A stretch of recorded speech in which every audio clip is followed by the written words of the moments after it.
Dozens of doctors and medical organizations are teaming up to try and end gender surgeries for minors. The American College of Pediatricians wrote the declaration. It calls on American medical institutions to halt, quote, current harmful protocols promoted for children and adolescents who express discomfort with their biological sex. It has been co-signed by more than a dozen organizations, including the Catholic Medical Association. And for more, we're joined now in the studio by Dr. Jill Simons, Executive Director of the American College of Pediatricians, and Mario Dickerson, Executive Director of the Catholic Medical Association. Thank you to you both for being here. We really appreciate it. Thank you for having us. Absolutely. Dr. Simons, I want to start with you first. Why did you feel the need to write this declaration, and why now?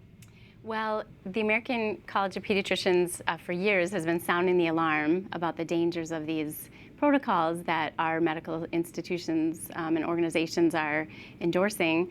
And recent events in the last few months, namely the leak of the WPATH files and then the release of the CAS report in England, just had overwhelming evidence that these so-called gender-affirming care treatments should not continue.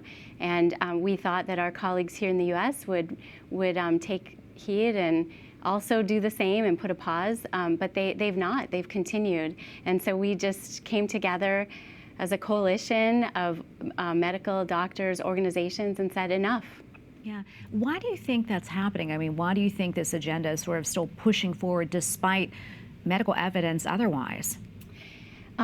It's a good question, and I don't know if I have the answer. There's probably many reasons why this is so entrenched, and doctors, smart doctors, are not listening and seeing what we're seeing and making the same conclusions.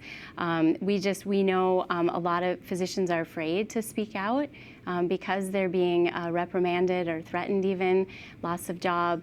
So we know a lot of physicians are staying silent because of that. But we're hoping that with our leadership that doctors will step out of the sidelines and speak up and say enough. Yeah, and you had a lot of people that co-signed, a lot of organizations as well, like the Catholic Medical Organization. Tell us a little bit more, association that is. Mario, tell us why CMA decided to sign on to this. Why was it so important? Absolutely. At the heart of it is protecting children. That's first and foremost. There's, I think there's a study that it's, 1%, it affects 1% of the children in the United States, 72 million children in the United States, so that's 720,000 children. But they're the children at the bus stops, they're the children, neighbors down the street. I have 6 children. A lot of children might be struggling and not expressing it. And so we're really advocating for the children is the primary reason. But certainly, we have physicians who have been persecuted as well, threatened with termination of employment for not, caving into some of these mandates that are coming out. Yeah, and do you know, are you aware, are there any Catholic hospitals that are taking part in this type of treatment? Right. I'm not aware of any Catholic hospitals that are doing that, but we would certainly encourage them to sign this declaration and just reassure their patients that they are standing on the side of not doing any harm to their children and just making a public statement.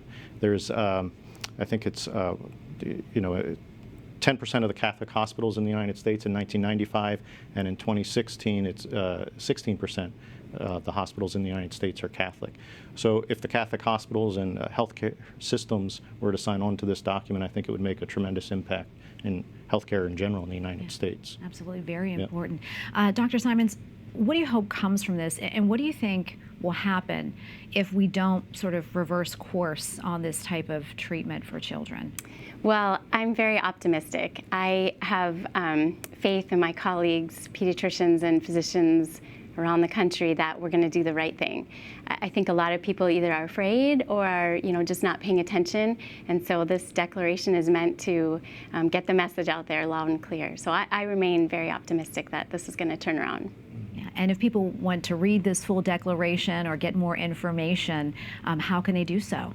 So they can go to the website doctorsprotectingchildren.org, and they can sign, they can read the declaration, see the list of co-signers, very impressive, and sign themselves.